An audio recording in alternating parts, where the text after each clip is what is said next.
지난 12월 말 동해안에 반가운 겨울 손님이 찾아왔다.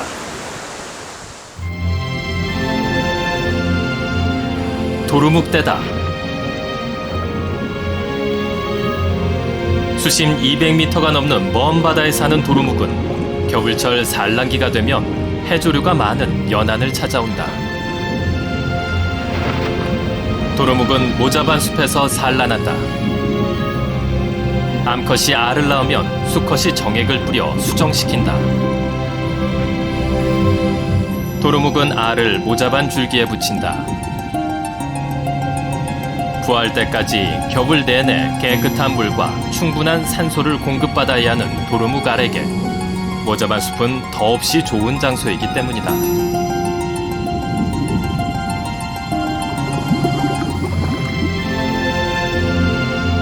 도루묵 산란장이 된 모자반 숲.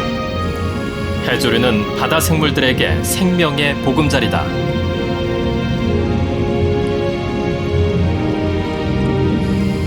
바닷속 생물들을 품고 함께 살아가는 곳. 그곳에 바다숲이 있다.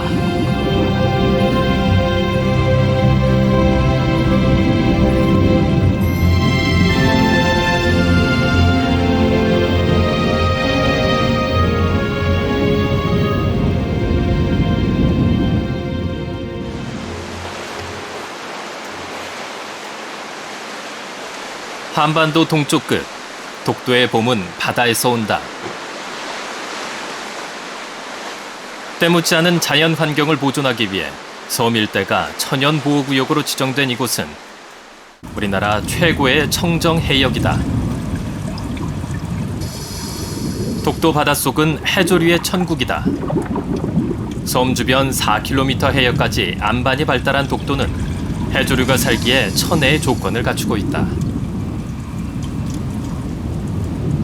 햇볕이 드는 얕은 곳은 갈조류인 대황과 감태가 숲을 이룬다. 12월, 망상어는 어린 모자반 숲에서 암수 교접을 한다. 망상어는 여느 물고기와 달리 체내 수정을 한 뒤 어미가 뱃속에서 새끼를 부화시키는 태생어다.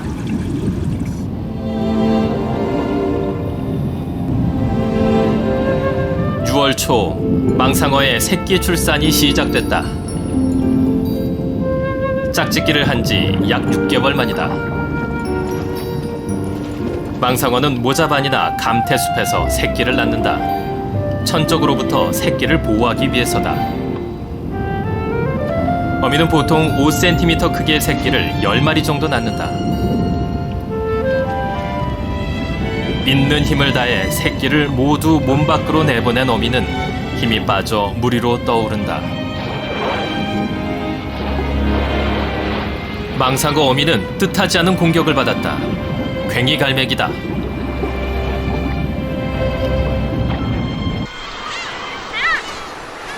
(6월) 말, 독도는 괭이갈매기의 땅이다. 해마다 8천여 마리의 괭이갈매기가 날아오는 독도는 천연기념물 제336호로 지정된 괭이갈매기 번식지다.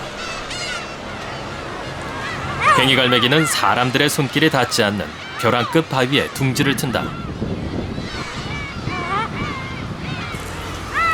새끼는 알에서 깨어나는 순간부터 어미가 바다에서 사냥해올 먹이를 기다린다.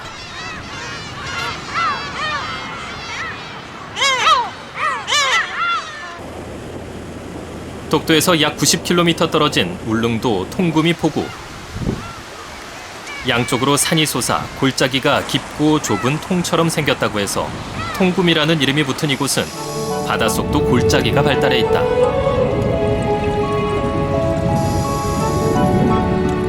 바닷물 온도가 올라가는 6월경이면 제주도 해역에서 볼 수 있는 난류성 어종인 전갱이떼를 이곳에서도 쉽게 볼 수 있다. 잘 발달된 해조류 주변에는 먹잇감이 풍부하기 때문이다. 그런데 미역이 군락을 이룬 이곳에는 미역이 밑둥째 잘려나갔다. 미역은 성게가 가장 좋아하는 해조류다. 성게는 뿌리 위쪽으로 올라가 줄기 부분을 공격한다. 미역 줄기를 끊어내 통째로 다 먹어치울 기세다. 성게는 관족을 뻗어 미역줄기에 흡착하고 5개의 이빨을 이용해서 갉아먹는다. 성게가 1m가 넘는 미역줄기 하나를 먹어치우는 데는 채 하루도 걸리지 않았다. 이런 기세라면 이 일대 미역은 며칠 안에 사라질 것이다.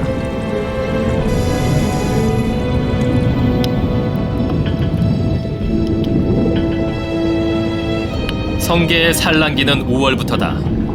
암컷이 알을 낳으면 수컷이 정액을 뿌려 수정시킨다. 바닷물에 방사를 하는 성게는 한 번에 수십만 개의 알을 낳는다. 집단 산란을 할 때 주변 바다는 우윳빛으로 변한다.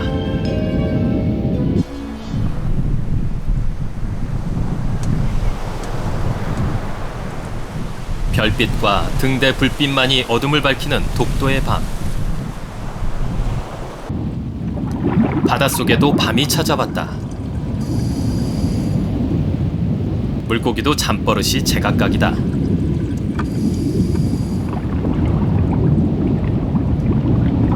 그물코 쥐치는 코를 감테잎에 대고 잠을 자는 습성이 있다.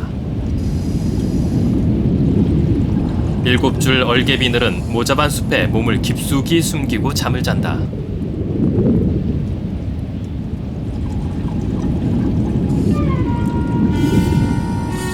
하지만 모두 잠드는 건 아니다. 5cm 크기의 꼬마 오징어 무리가 사냥을 나섰다.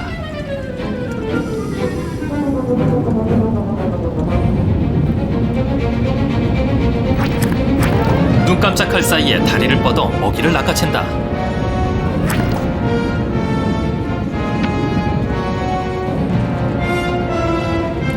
긴 부리를 자랑하는 청대치는 대방숲에서 먹이를 찾는다.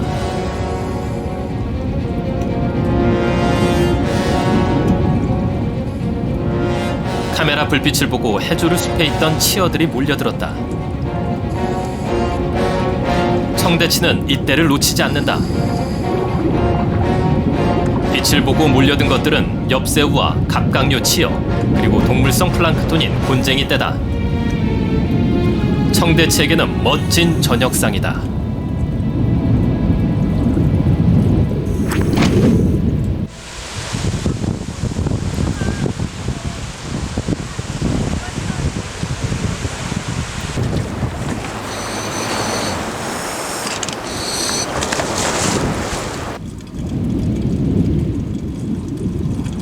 제주 바다는 동해와 다른 풍경이 펼쳐진다. 화려한 아열대 바다다.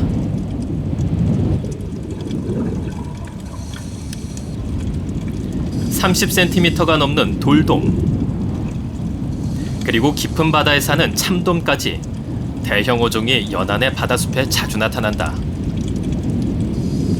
몸통에 파란색 세로줄 무늬가 있는 청줄돔은 제주도와 남해안 일대에서만 볼 수 있는 아열대성 어종이다.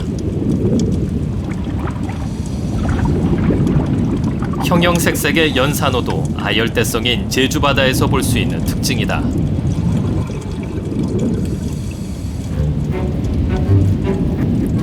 열대성 어류인 독가시치가 염소처럼 풀을 뜯어먹는 모습이 카메라에 잡혔다.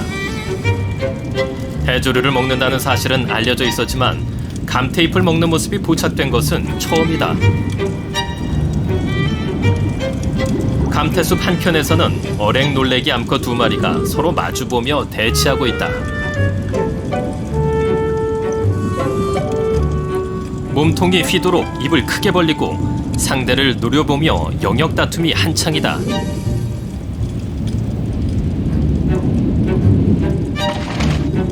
결국 힘이 약한 놈이 더 이상 버티지 못하고 물러난다. 물고기의 세계에서도 자기만의 공간을 지키려는 노력은 치열하다. 2줄 배도라치는 어른 주먹만한 소라 껍질에 눈독을 들이고 있다. 산란기를 앞두고 둥지를 만들려는 2줄 배도라치 수컷은 신중하다.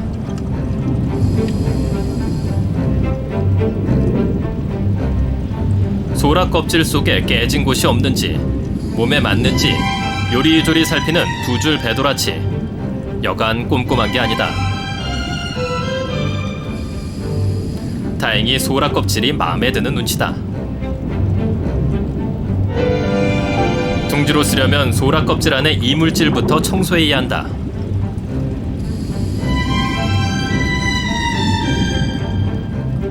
아무리 집이 좋아도 너무 크거나 작으면 곤란하다. 청소가 끝나면 제 몸에 맞는지 확인해본다.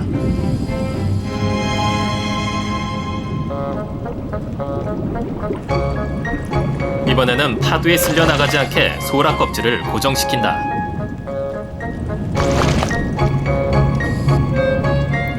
꼬박 한나절 만에 두 줄 배도라치의 둥지가 완성됐다.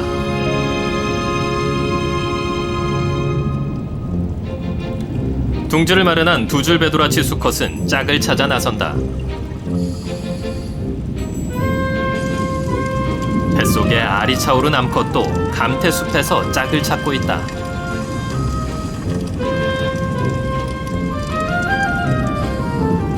두 줄 배도라치의 짝 찾기는 이곳 감태숲에서 이루어진다.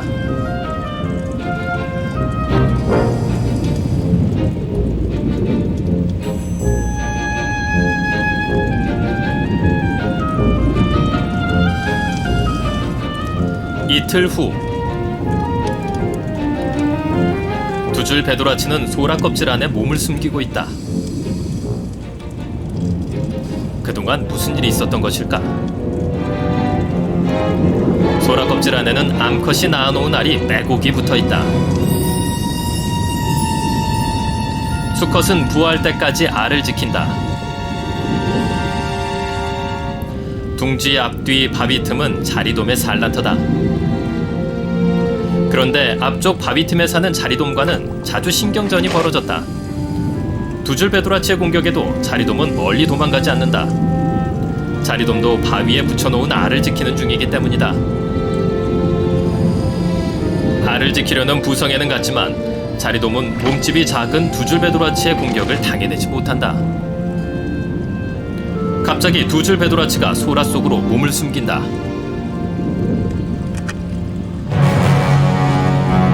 이 바다의 최고 상위 포식자인 솔베 간팽이다. 솔베 간팽이 나타나자 작은 물고기들은 모두 다 숨어버렸다. 지느러미를 활짝 펴서 먹잇감을 몰아 사냥하는 솔베 간팽은 그 모습이 사자의 갈기와 비슷해서 라이온 피쉬라 불린다. 지금 솔베 간팽이 노리는 건 해조류 숲을 떠난 자리돔 치어들이다. 솔베 간팽은 큰 지느러미를 이용해 자리돔 치어를 한쪽으로 몬다. 솔베 간팽이 먹이를 흡입하는 순간 시간은 약 0.02초. 그야말로 눈 깜짝할 사이다.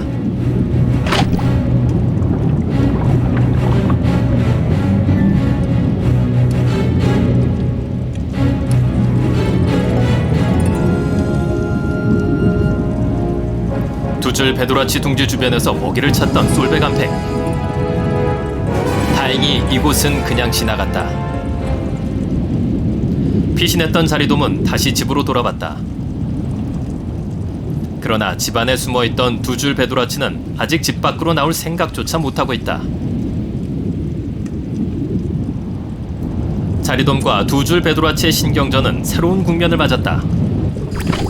솔베 간팽의 등장으로 두 줄 배도라치의 숨는 모습을 보고 난 후 자리돔이 오히려 더 당당해졌다.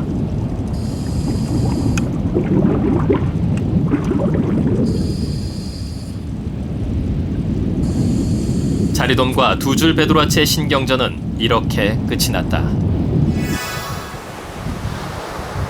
아프리카 북동부와 아라비아 반도 사이에 위치한 홍해.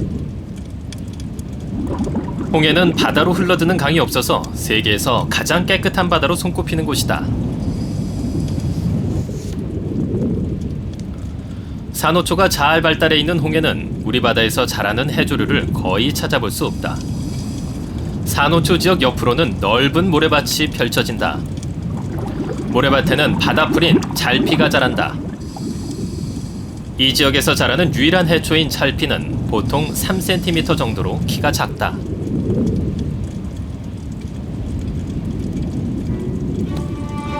찰피는 홍해 바다 생물들에게는 없어서는 안 될 중요한 먹이다. 푸른 바다거북에게도 마찬가지다. 다른 지역에 사는 푸른 바다거북은 산호의 연한 부분을 주로 먹고 사는데 이곳에서는 잘피가 먹이다.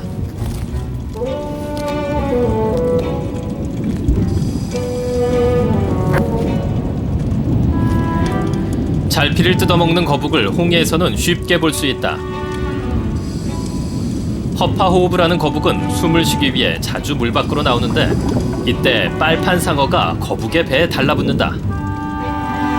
빨판상어는 머리 위에 약 20여 개의 흙반이 달린 빨판이 있다.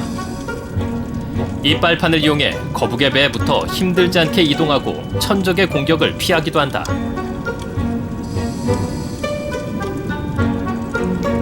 거북은 배에 붙은 빨판상어를 개의치 않고 다시 잘피를 먹기 위해 내려온다.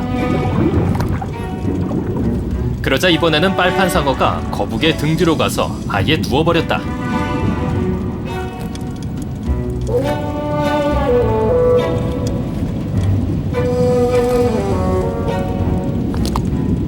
배를 위로 하고 거꾸로 거북 등에 붙은 빨판상어. 능청맞게 배설까지 한다. 거북은 빨판상어 때문에 득을 보는 게 없다.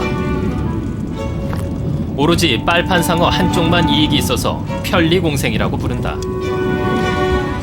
그러나 몸집이 큰 빨판상어가 몸에 붙었을 때는 사정이 다르다. 거북의 몸보다 길이가 더 긴 빨판상어가 등에 붙자 거북은 힘든 내색이 역력하다.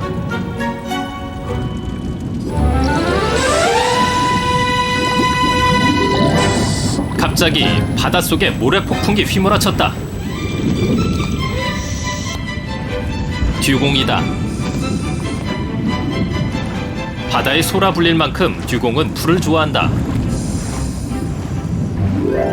듀공은 잘피를 뿌리째 뽑아 모래와 함께 흡입한 다음 잘피만 걸러먹는다. 아프리카 동해안과 인도양, 태평양에서 발견되던 듀공은 현재 세계적으로 멸종 위기종으로 지정될 만큼 찾아보기 어렵다. 가장 큰 이유는 먹이가 되는 잘피 서식지가 점점 줄어들고 있기 때문이다. 듀공은 사람을 경계하지 않는다. 다이버를 만나면 재주를 부리며 같이 놀자고 한다.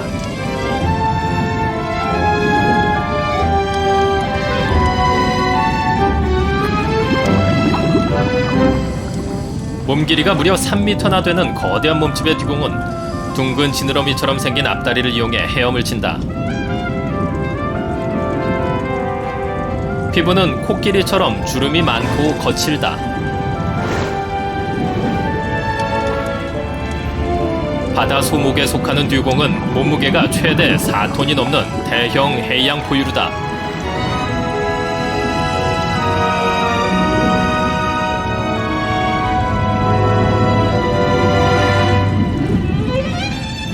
새끼를 안고 젖을 먹이는 모습이 사람을 닮아 옛날 뱃사람들은 듀공을 인어로 착각하기도 했다.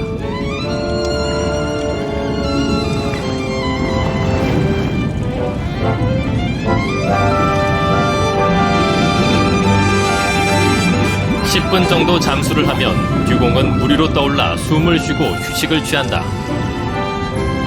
수중 초식동물인 듀공은 해조류인 먹이가 사라지면서 전 세계적으로 그 수도 계속 줄어들고 있다.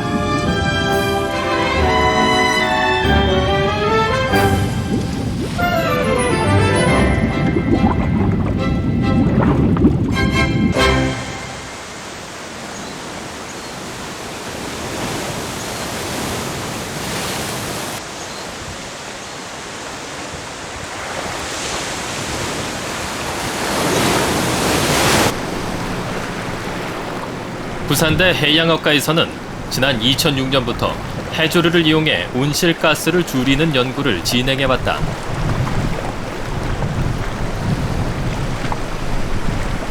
연구팀은 국내 27개 연안 해역을 대상으로 해조류가 발달한 지역과 해조류가 없는 곳의 바닷속 탄소량을 비교 조사해 해조류의 이산화탄소 흡수량을 측정했다.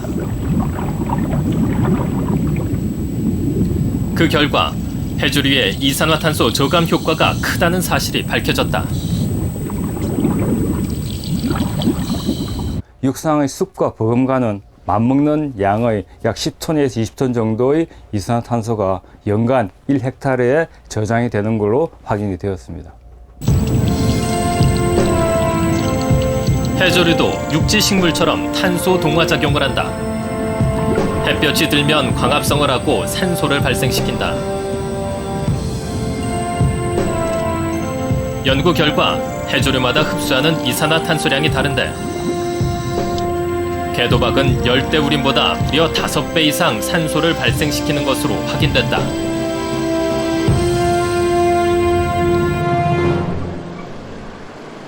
해조류는 최근 들어 친환경 대체 에너지로도 눈길을 끌고 있다. 지난 2010년 한국해양과학기술원 연구팀은 해조류를 이용한 바이오 디젤 연료 개발에 성공했다. 석유 한 방울 나지 않는 우리나라에서는 그 의미가 크다. 디젤 연료뿐 아니라 파레에서도 바이오 에탄올을 생산하는 데 성공했다. 해조류는 번식이 빨라서 지금까지 바이오 연료의 재료로 알려진 콩이나 옥수수보다 생산성이 최대 8배나 높다. 따라서 해조류에서 뽑아낸 연료는 경제성 있는 차세대 연료로 주목받고 있다. 해조류가 일반 육상 식물이라고 만약에 보신다면 쌀이라든가 보리 같은 걸로 보신다면은 동일하게 이제 광합성 작용을 하게 됩니다.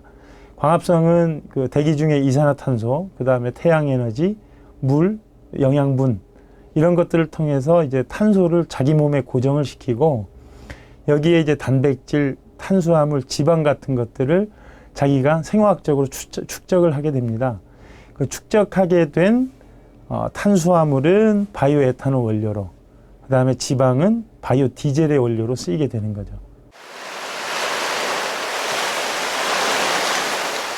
바닷물이 드나드는 갯밥이 조간되는 해조류 밭이다. 이거 빵도 이런 건 다 먹어요. 해조류는 뿌리와 줄기, 잎이 명확하게 구분되지 않고 포자로 번식한다. 수심이 얕은 곳에는 파래 같은 녹조류, 톳, 모자반, 미역 같은 갈조류, 좀 더 깊은 곳에는 김, 우뭇가사리 같은 홍조류가 자란다.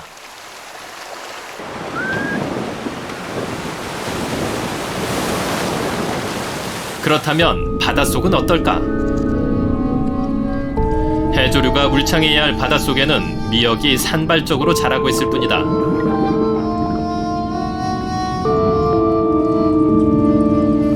전복을 잡으러 물속으로 들어간 해녀는 여기저기 바위를 살펴보지만 계속 빈손이다.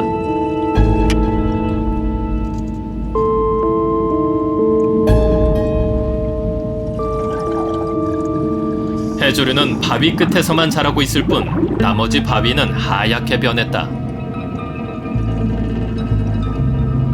바위 위에는 작은 해조류가 드문드문 자라고 있다.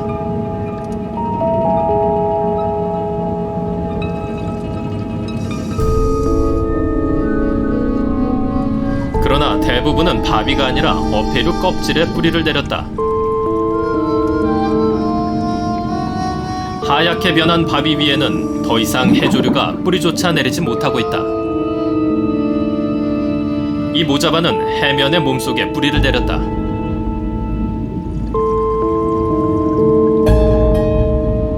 해조류가 사라진 바위에는 유난히 성게가 많이 눈에 띈다.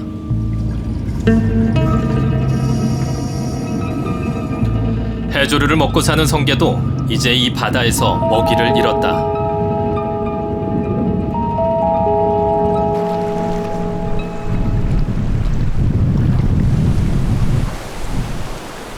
제주에서도 가장 청정한 바다로 손꼽히는 서귀포 앞바다. 법한 포구 앞에 있는 문섬과 범섬 일대는 천연기념물 제421호로 지정된 천연보호구역이다. 유네스코가 정한 생물권 보존구역의 핵심 지역으로 이곳은 제주에서도 청정해역으로 손꼽힌다.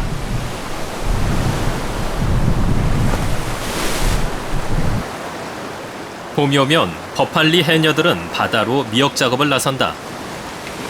그런데 포구 앞바다로 바로 들어가지 않고 1km나 떨어진 동쪽 바다까지 걸어간다. 이렇게 먼 곳까지 온 이유는 무엇일까?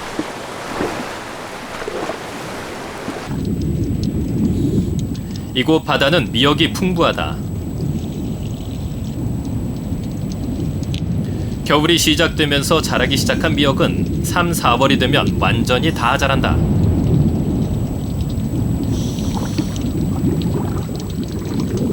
한 번 낫지를 할 때마다 손에는 잘 자란 미역이 한 움큼씩 잡힌다.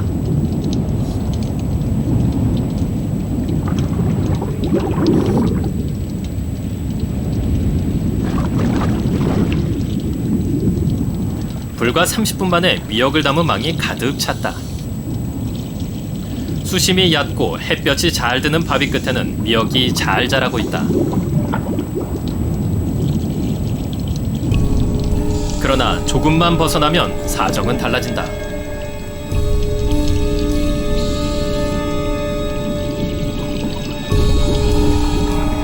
작업을 마치고 돌아가는 길, 해녀들은 미역이든 망사리를 앞세우고 법한 포구까지 헤엄쳐서 간다. 그런데 마을 앞바다에 도착하자 바위가 온통 하얗게 변했다. 백화 현상이다.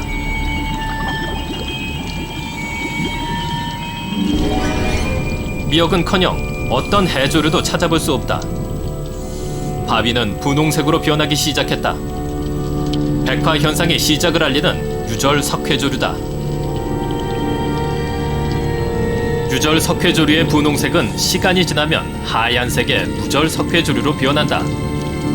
이렇게 백화가 진행되면 바위에는 그 어떤 해조류도 살지 못한다.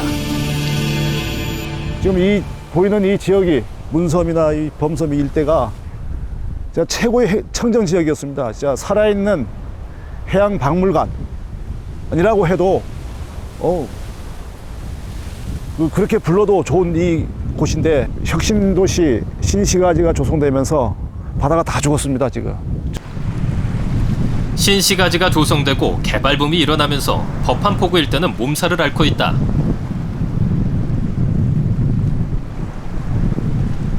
이곳 주민들은 도시의 각종 오염물질이 아무런 여과장치 없이 그대로 바다로 흘러들었기 때문이라고 한다.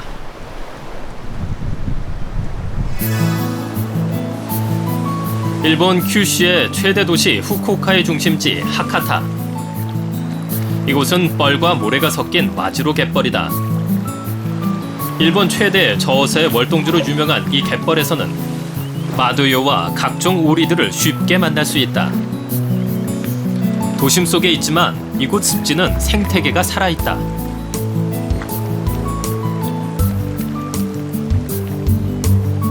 하루에 2번 물이 빠지면 사람들은 갯벌로 모여든다. 찬거리를 준비하러 나온 인근 주민들이다.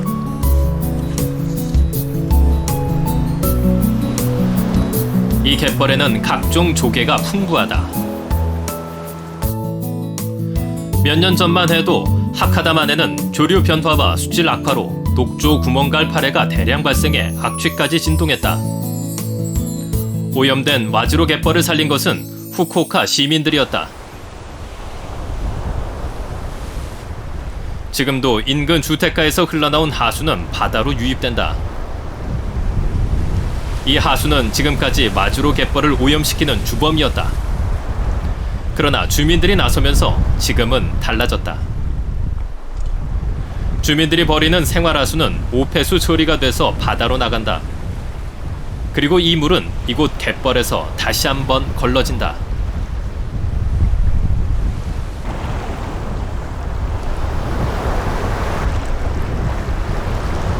그렇다면 바닷속으로 흘러든 물의 상태는 어떨까?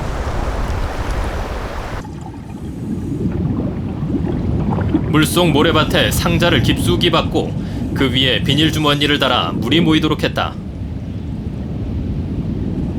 와지로 습지를 거쳐 바닷속으로 스며든 물을 직접 채취하기 위해서다.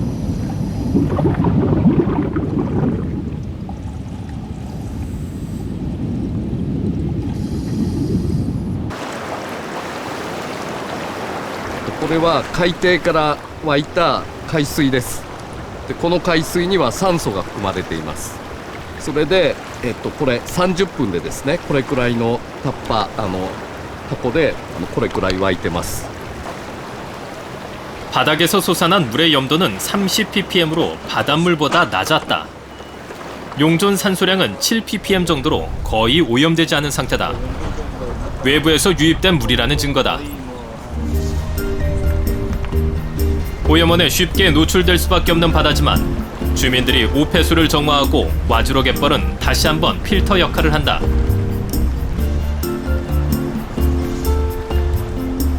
그 결과 이곳 바다는 건강한 모습을 되찾았다.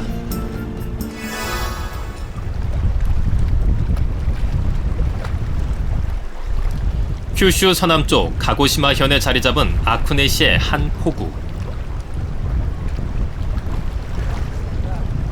이른 새벽, 해 뜨기 전부터 포구는 조업을 나가는 어민들로 분주하다. 오늘은 모두 11명이 작업을 나섰다.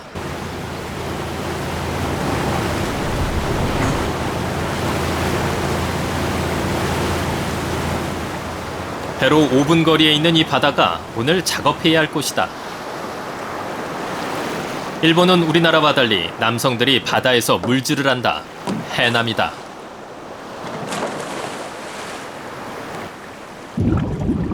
이 지역은 지난해부터 성게 구제 작업을 시작한 곳이다. 이곳 어민들에게 성게잡이는 바다를 지키는 방법이다. 해조류가 사라지는 백화 현상의 주범이 성게라고 믿기 때문이다.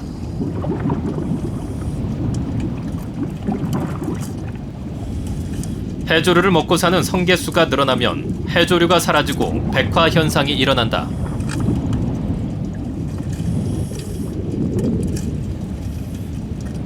그래서 해남들은 직접 바위 틈에 숨어있는 성게를 잡아냈다.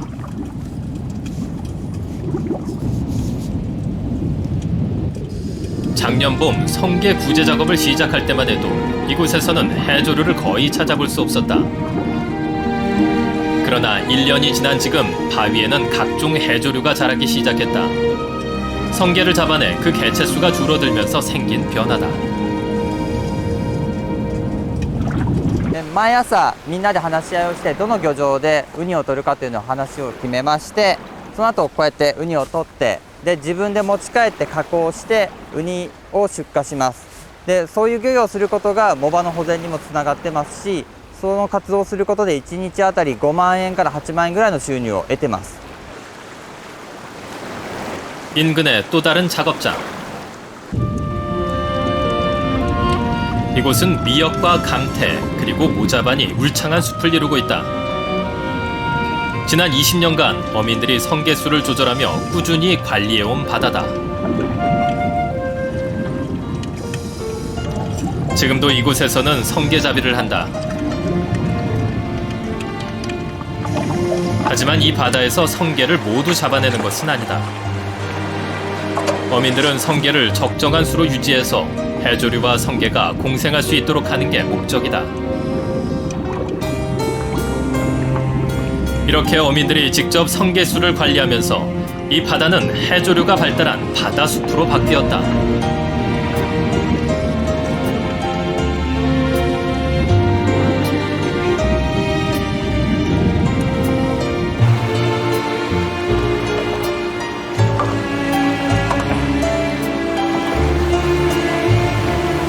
매일 아침 이렇게 10여 명의 해남들이 잡은 성게는 1인당 20kg 정도. 성게수를 조절하는 어업은 바다도 살리고 어민들에게는 큰 소득원이 되고 있다.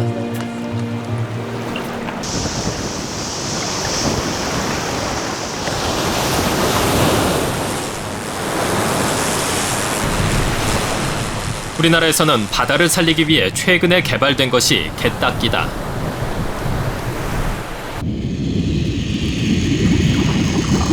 갯닦기는 고압 분사기로 물을 쏘아서 바위를 뒤덮은 석회조류를 제거하는 방식이다.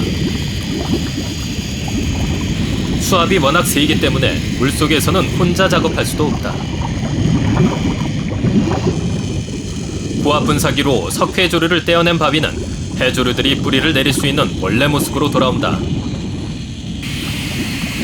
현재로서는 갯닦기가 백화 현상을 제거하는 유일한 방법이다. 바다숲을 조성하는 가장 빠른 방법은 해조류를 직접 바다에 심는 바다식목이다.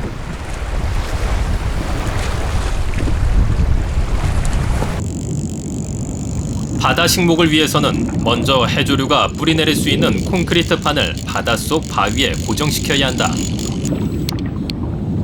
파도에 떠밀려가지 않도록 하기 위해서다.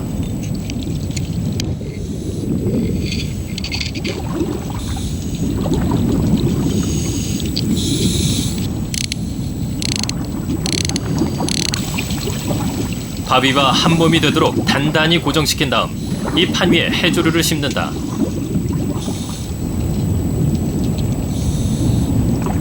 해조류 이식은 파도에 휩쓸려가지 않게 고정시키는 게 관건이다.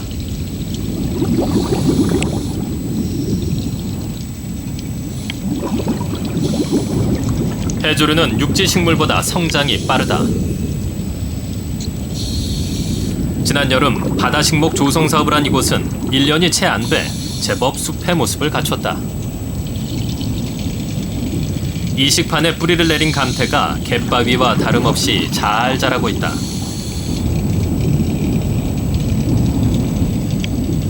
본격적으로 바다숲 조성 사업이 시작된 지 5년.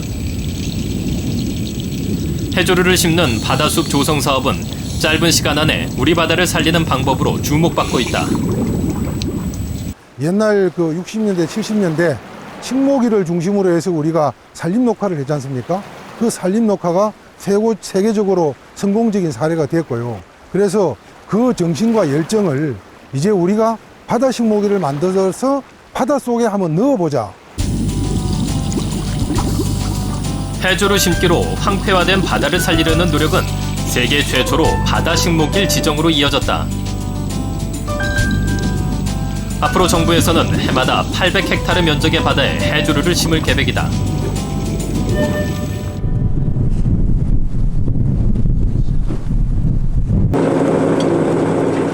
서귀포 사계양 앞바다. 형제섬 해역의 아침은 어부들과 함께 시작된다. 전날 쳐놓은 그물을 끌어올리는 어부의 손길이 분주하다.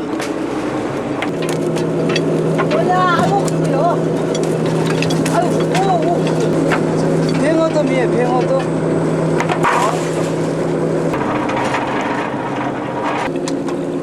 30년 넘게 어부 생활을 했지만 이렇게 대형 고급 어종이 이곳에서 잡히기 시작한 것은 최근의 일이다. 전에 같은 경우는 뭐 우리 형제섬 바깥쪽에서 작업을 많이 합니다. 근데 이게 어초가 생김으로써 해가지고 여기서 뭐 돌돔, 참돔, 뱅어돔, 벤자돔 같은 거 많이 잡고 있습니다.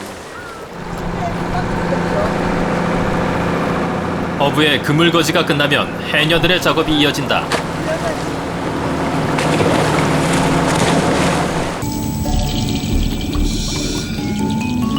요즘은 해녀들의 물질도 바빠졌다.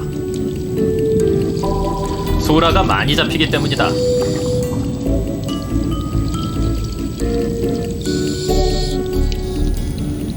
(3년) 전 인공 어초를 넣어 바다 목장을 조성하면서 생긴 변화다. 콘크리트 어초에 해조류가 뿌리를 내리고 자라기 시작하면서 물고기도 늘어났다. 뱃속에서 알을 부화시켜 새끼를 낳고 쉬러 온 볼락. 사냥을 나온 쏠배 간팽. 그리고 돌돔까지 먹이를 찾아 깊은 바다에서 이곳을 찾았다. 물고기만 많아진 것은 아니다. 해조류를 먹이로 하는 소라와 전복도 늘어났다.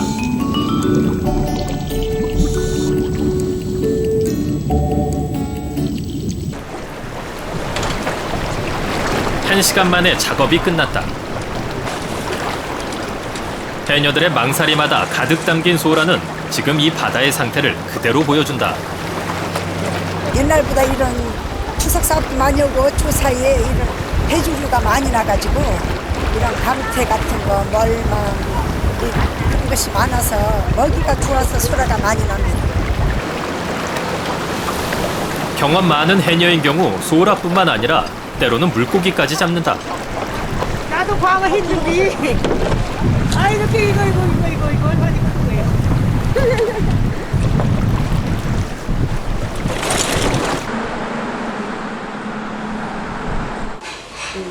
해조류는 최근 건강식품으로도 크게 각광받고 있다. 해조류에 들어있는 성분들이 사람 몸에 이롭다는 연구 결과가 발표되면서 해조류 전문 식당까지 생겼다. 싸서 먹으면 바다 냄새가 훨씬 납니다. 바다의 채소라고 알려진 해조류에는 식이섬유를 비롯한 각종 영양소가 풍부하다. 특히 청정한 바다에서 수확한 해조류는 현대인들에게 꼭 필요한 영양소를 갖춘 식품으로 평가받고 있다. 해조류에는 리그난이라고 하는 섬유질이 있는데 이러한 그 리그난 성분은 항암 효과가 있는 것으로 알려져 있습니다. 섬유질뿐만 아니라 해조류에는 또 미네랄이 굉장히 풍부하죠.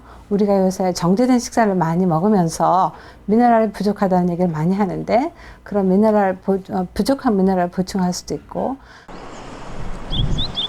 각종 영양소뿐 아니라 해조류에는 양리 성분도 많다. 이 대학 연구단은 100여 종의 해조류를 대상으로 양리 성분을 밝혀내는 연구를 하고 있다. 그중 우리 바다에서 많이 나는 감태에서 탁월한 효능을 가진 성분을 찾아냈다. 첫째로 저희들이 에이즈에 어느 정도 그 치료 효과가 있느냐 하는 데 관심을 갖고 연구를 했는데 실제로 그 에이즈에 관해서 상당히 그 억제작용이 있는 그런 결과를 얻었고요.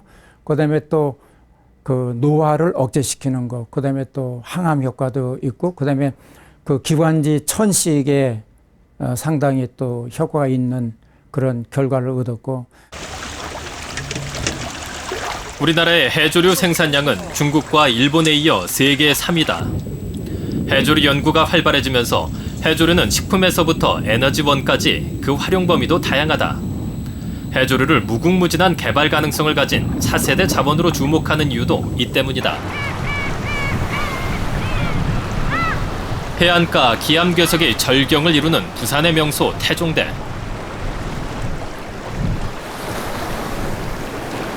이곳 앞바다에는 3년 전 새로운 명소가 생겼다. 이 지역 어촌계를 중심으로 어민들이 만든 낚시터다. 최근 이곳은 부산 지역 낚시꾼들 사이에서 유명한 낚시 포인트가 됐다. 낚싯대를 넣자마자 신호가 온다. 봄에 물이 오른 도다리다. 뒤이어 어른 팔뚝만한 놀래기까지.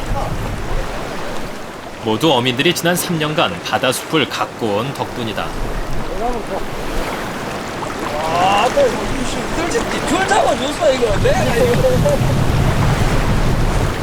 어민들 스스로 바다숲을 조성하면서 그 소득은 고스란히 어민들의 몫으로 돌아왔다.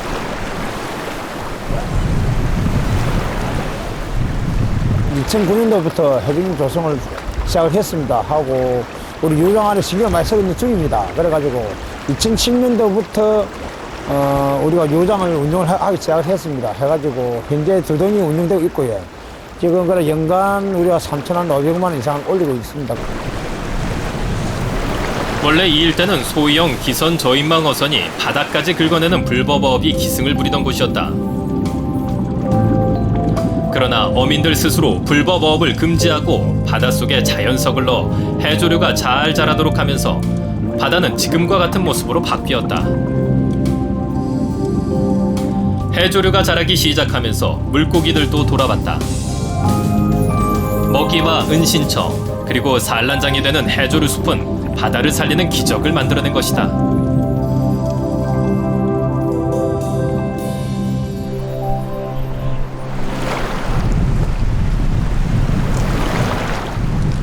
남해안 다도해의 최남단에 자리 잡은 거문도는 다도해의 진주라 불릴 만큼 빼어난 절경을 자랑한다.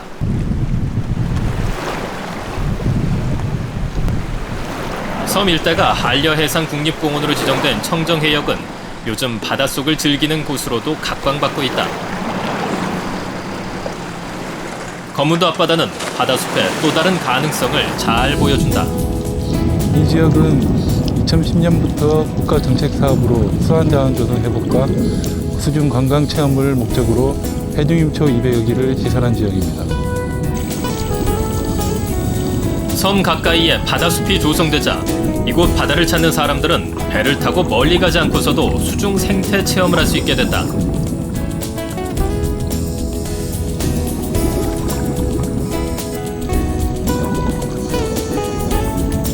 이곳에서 바다숲은 살아있는 해양 박물관이다.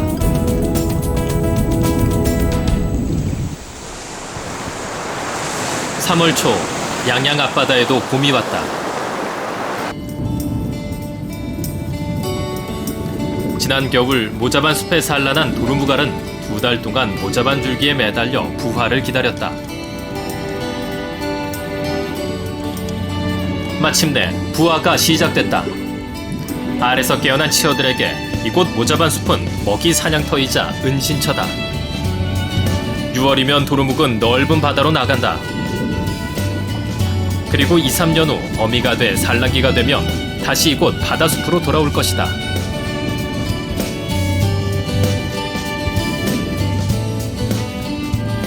물고기들의 먹이가 되고 산란장이 돼 생명을 키워내는 바다숲.